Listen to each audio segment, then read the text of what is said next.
स्वागत करती हूँ, अभिनंदन करती हूँ अपने YouTube चैनल पे। बहुत ही प्यारा सा सुहाग गीत लेके आई हूँ। गीत पसंद आए तो ज़्यादा से ज़्यादा शेयर करना। हमारे चैनल को आप लोग प्यार दुलार आशीर्वाद भरपूर देना। बहुत ही प्यारा सा सुहाग गीत लेके आई हूँ।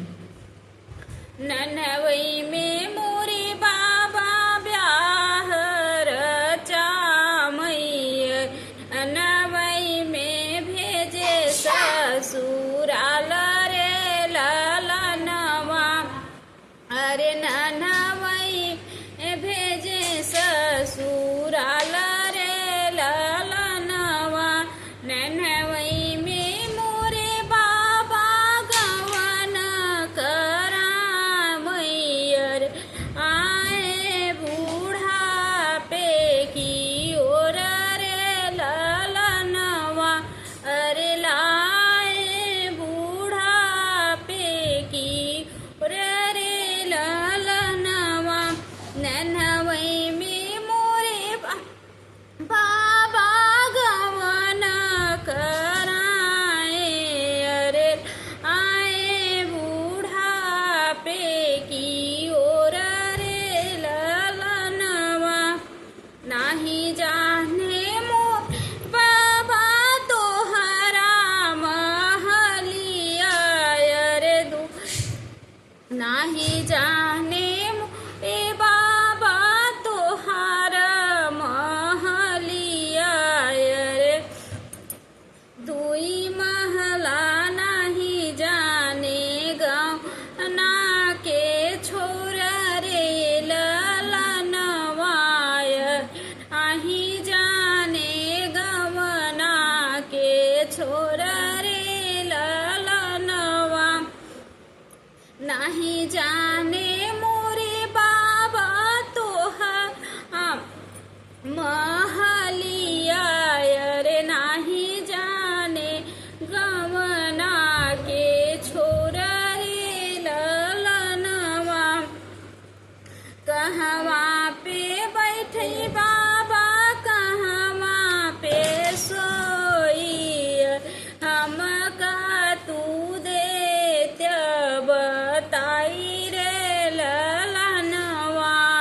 रे हमका तू देत्य बताई रे ललनवा। सोनवा के बाटे बेटी महलया टरिया, रे रूपवा के लागल के अरे ललनवा। रे रूपवा के लागल के माड़ा रे ललनवा। उहै मोरे बेटी तोहरा महलिया, रे तोहरा महलिया। दुई महला दुई महला उही पे बैठी जाई। उहैया है रे बेटी तोहरा महलिया, रे उही बैठे जाई रे ललनवा।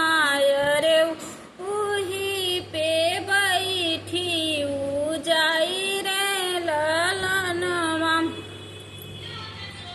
नाही जाने हम बाबा अपन महलिया, नाही जाने सखिया के साथ रे ललनवा।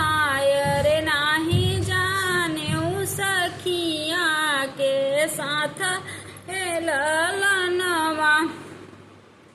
के करात उठी बाबा गले हम लागब, रे के राके देबैया कवारी रे ललनवा। के करा के देबैया कवारी रे ललनवा। दुआरा पे ठाड़ी बाटी रहिया जो हत बाटी, अरे उहै हाई मैया तोहार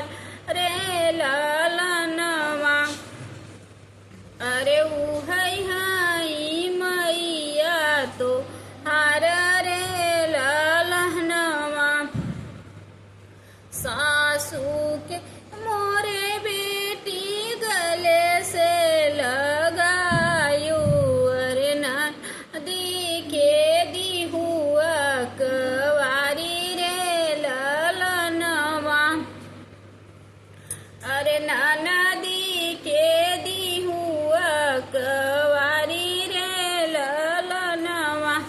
गीत पसंद आए तो ज़्यादा से ज़्यादा शेयर करना, चैनल को ज़्यादा से ज़्यादा आप लोग सपोर्ट करना। मिलते हैं नेक्स्ट वीडियो में, तब तक के लिए बाय बाय।